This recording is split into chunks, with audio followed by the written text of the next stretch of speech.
Энэ удаагийн сургалт маань Баянгол дүүргийн иргэдийн төлөө эрхтэй хурлын зүгээс ер нь бол дэвшилтэт технологиг нэвтрүүлэх, за нийгмийн болон технологийн зардлыг бууруулах, энэ хэмсэн зардлаа босрол, соёл шинжлэх ухаанд зарцуулах ийм бодлогыг барьж байгаа. За энэ хүрээнд бол Монгол Улсын ерөнхий сайд учрлын тавьсан зорилго болох төрийн бүтээмжийг дээшлүүлэх ажлын хүрээнд хийгдэж байна.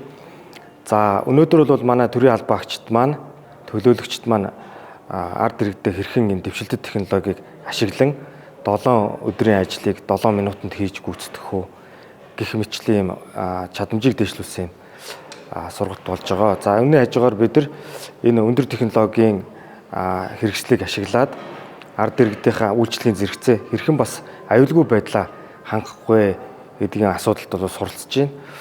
За сургалтын хүрээнд бол манай ажилтан албан агчид маань хувь хүний аюулгүй байдал, за ард иргэдийнхээ мэдээллийн аюулгүй байдал гэх мэтлэн бүх төвшөндөө бол энэ дэвшилтэт технологийн ухаалаг хэрэгслийг аюулгүй ажиллах тал дээр бол сургалт орж байгаагаар ялгаатай байж байгаа.